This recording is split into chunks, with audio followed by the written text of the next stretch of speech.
Media में media भी है तो ये दिखाया जाएगा कि कैसे ये आंदोलन शांतिपूर्ण नहीं है और दिल्ली पुलिस की मौजूदगी रहती है, वो लड़के मारपीट करते हैं और यहाँ से सीधे निकल भी जाते हैं। देखिए ये बहुत पुराना मैकेनिज्म है।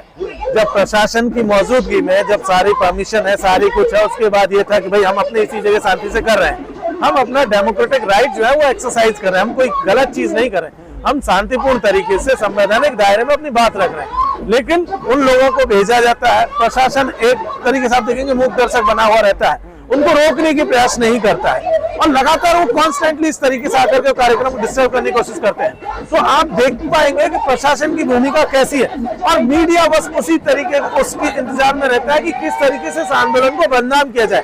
लेकिन हम यहाँ से एक बात कह देना चाहते हैं कि हम बाबा साहब भीमराव अम्बेडकर के मानने वाले लोग हैं, हम सावित्रीबाई फुले, ज्योतिबा फुले, जयपाल सिंह मुंडा, पेरियार की विरासत को मानने वाले लोग हैं। हम वो लोग हैं जो संविधान में भरोसा रखते हैं, हम वो लोग हैं जो इस देश के न्यायपालिका में भरोसा रखने वाले लोग हैं और हम ये हमारा कानून, हमारे देश का संविधान इस बात की इजाजत देता है कि हम उसके दायरे में रह करके अपनी आवाज को बुलंद करें। हम वही कर रहे हैं और हम आगे भी इसी तरीके से अपनी लड़ाई संवैधानिक दायरे में लड़ते रहेंगे। जी, लेकिन सुप्रीम कोर्ट ने मात्र भी स्टे लगाया, कानून को खत्म नहीं किया है, कानून को अस्पष्ट बोला है। फिर ऐसे में जो उसकी समीक्षा करके फिर वो फिर से कानून आएगा, ऐसे में आप लोगों को आंदोलन करना क्यों जरूरी है? देखिए आंदोलन इसलिए करना पड़ा क्योंकि जो गजट नोटिफिकेशन आया, जो कि बहुत लंबी लड़ाई के बाद आया था, उस गजट नोटिफिकेशन को सरकार को डिफेंड करना था।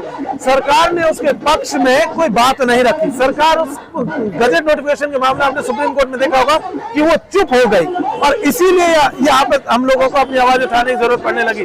हम यही चाहते हैं कि ये लड़ाई संवैधानिक दायरों में लड़ी जाए, ये अपनी आवाज को हम कानूनी दायरे में रह करके बुलंद करें ताकि हम अपनी आवाज को संसद तक जो है पहुंचा सके और संसद से एक एक्ट जो है लाया जा सके। जी, अच्छा, एक बात ये भी चल रही है पब्लिक में कि यूजीसी रेगुलेशन जो आ गया है, एक्ट आया है और उसके बाद से जिस तरह से समाज को बटा हुआ है, बहुत सारे जो जरूरी मुद्दे हैं उन पर बात नहीं हो रही है और चुनाव को ध्यान में रखकर जानबूझ के ऐसे समय पे लाया गया और इसको ऐसे ही यूज किया जाएगा, इसको चुनावी राजनीति का हिस्सा बना के चुनाव को जीतने का प्रयास किया जाएगा। देखिए दो चीज है, ये किसी पार्टी इसको लेकर ऐसा नहीं, दरअसल ये बहुत लंबे समय से आपने देखा होगा कि बहुत लंबे समय से लोग लड़ाई लड़ रहे थे। रोहित वेमुला की मदर, पायल तड़वी की माँ भी सुप्रीम कोर्ट में थी, अपने बच्चों को न्याय दिलाने का काम कर रही थी और उसी लड़ाई के दबाव में जाकर के ये रेगुलेशन आया था और उसे रोक दिया गया। तो भाई वो तो एक चीज है कि उसका पॉलिटिक्स जो है वो तो है ही, लेकिन हमारी लड़ाई जो है, हमारे कैंपसेज में जो लगातार हमारे साथियों की हत्याएं हो रही है, संस्थानों की हत्या जो हो रही है, हम उन हत्याओं को रोकने के लिए, हम बराबरी के लिए लड़ाई लड़ रहे हैं, हम इंसान को इंसान बनाने की लड़ाई लड़ रहे हैं, जो संविधान है उनके मूल्यों को लागू करने की लड़ाई लड़ रहे हैं। बस इतनी सी लड़ाई है। सुप्रीम कोर्ट में कहा जाता है कि ये कानून अस्पष्ट है और सरकार की तरफ से जो सॉलिसिटर जनरल होते हैं वो भी कुछ नहीं बोलते हैं, तो क्या जानबूझकर सरकार ने ऐसे कानून बनाए कि वहाँ पे जाके ये खुद ब खुद स्टे हो जाए? देखिए ये बात जो है सरकार और न्यायपालिका का है। हम बात सिंपल कह रहे हैं कि हम सरकार और न्यायपालिका का जो आपसी डायलॉग हम उसमें नहीं पढ़ते। हमारा सीधा सिंपल कहना है कि देश के भीतर अलग अलग कैंपसेज में जाति के नाम पर जो भेदभाव हो रहा है उसे रोका जाए। इसकी भाषा आप लगातार जानबूझ के ऐसी करते हैं ताकि उसमें कोई रोक लगा दे। आप इस तरीके से जानबूझकर करते हैं कि किसी और तरीके से वो चीजें रुक जाए। हम यहाँ से एक बात कहना चाह रहे हैं, हम उसकी भाषा में बिल्कुल नहीं जाएंगे। हम जाएंगे कि संसद उस पर अपना इनिशिएटिव ले, संसद उस पर कानून बनाए ताकि इन कैंपसेज में जो डिस्क्रिमिनेशन रहा उस पर रोक लगे। जी, एक सवाल है यहाँ पर कि आप लोगों ने कहा कि हमारे लिए यूजीसी लागू की जाए SC/ST OBC के लिए, लेकिन उन लोगों का ये कहना है कि आप लोगों के लिए तो यूजीसी है, हमारे लिए भी तो कोई ऐसे नियम होने चाहिए ना कि आप लोग हमारे साथ इस तरीके का भेदभाव करेंगे तो हम किसको जाकर के शिकायत करेंगे? जी देखिए मैडम, ऐसा है कि कोई भी कानून इस देश में जब भी लाता है पीड़ित तबके को न्याय दिलाने के लिए लाया जाता है। जैसे कि अगर महिलाओं के खिलाफ जो अपराध हो रहे हैं उनको रोकने के लिए जब कानून लाया जाएगा, इसका मतलब ये नहीं है कि पुरुष झंडा लेकर के उसके खिलाफ चले जाए। चोरी को रोकने के लिए कानून लाया जाए, इसका मतलब ये नहीं है कि जाकर के उसके खिलाफ में जाकर के आप आंदोलन करें। ये कानून जब भी लाए जाते हैं न्याय दिलाने के लिए लाए जाते हैं, पीड़ितों को न्याय दिलाने के लिए लाए जाते हैं, ये किसी के खिलाफ में नहीं होता है। तो इसीलिए, और आप देखेंगे तो पता चलेगा कि बहुत लंबा हिस्टोरिकल कॉन्टेक्स्ट है इस देश में जाति के नाम पर होने वाले उत्पीड़नों का। हमने बहुत सारे केस देखे, अलग अलग तरीके। आपको मालूम होगा कि 2011-12 में सफदरजंग का एक मामला आया था, जहां कहा गया था, बच्चों का आरोप था कि टीचर्स ने जाति देख करके नंबर देते हैं, और इस बात को सही साबित पाया गया। हाई कोर्ट का ऑर्डर आया और उन बच्चों को फिर से एग्जाम देने का मौका मिला। आर्मी मेडिकल कॉलेज ने वो एग्जाम दिया, बच्चे पास हुए और वो चीजें एस्टेब्लिश हुई।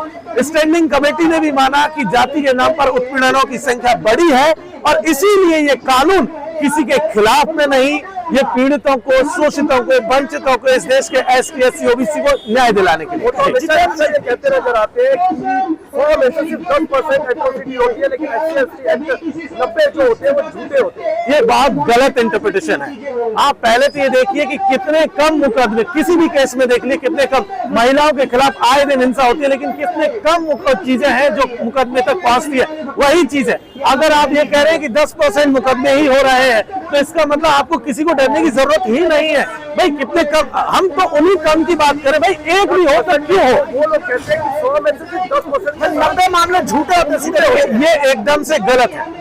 आपने शिकायत की, आप उस शिकायत को प्रूव नहीं कर पाए, इसका मतलब ये नहीं है कि आप झूठे हैं। महिलाओं के खिलाफ जो अपराध होते हैं वो मुकदमे तक जब जाते हैं, न्यायपालिका तक जब जाते हैं, तो बहुत बार होता है कि खास करके पीड़ित के लिए बहुत मुश्किल हो जाता है कि वो प्रूव कर पाए कि उसके साथ, अगर किसी ने बर्बल गाली दी, किसी ने रास्ते में चलते हुए चाटा मारा, तो उसका कोई प्रूफ आपके पास नहीं है।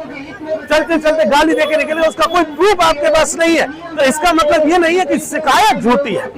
ठीक है, तो ये एकदम से गलत नैरेटिव जो है इस देश के लोगों के खिलाफ, खास करके वंचित और शोषितों के खिलाफ चलाया गया है।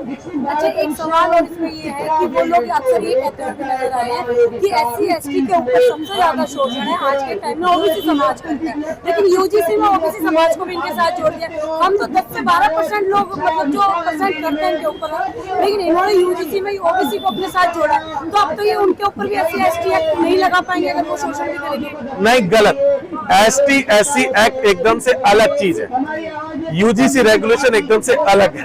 अगर शोषण करने वाला व्यक्ति ST SC के अलावा कोई है, तो ST SC एक्ट उस पर लगेगा। बहुत क्लियर कट है, ये किसी एक के लिए नहीं है। तो इसीलिए यहाँ से ये कहने की जरूरत है कि ये इसको गलत तरीके से इंटरप्रेट करने की कोशिश करें। ये दरअसल आप देखेंगे तो ये जाति के नाम पर होने वाले भेदभाव को कैंपस में रोकने के लिए, ST SC के लिए तो अलग से एक्ट है ही। जी, एक आखिरी सवाल मैं आपसे करना, एक आखिरी सवाल कि आप कह रहे हैं कि विरोध किसी का नहीं है, तो फिर इतने बड़े स्तर पर मीडिया विरोध दिखाया क्यों गया? अरे देखो, उन्हीं का मीडिया है, उन्हीं का मीडिया, वही लोग दिखा रहे हैं। उन्होंने 3 आदमी को 3000 दिखा दिया, उन्होंने 5 लोगों को खड़ा करके कह दिया गया कि देशव्यापी आंदोलन चल रहा है। तो वो जो लोग वहां पर संस्थानों में कब्जा करके गए थे, जो मीडिया में कब्जा करके बैठे हैं, उन्हीं का जो है ये पूरा का पूरा माहौल, तो एक मीडिया का आंदोलन जो चलिए ठीक है।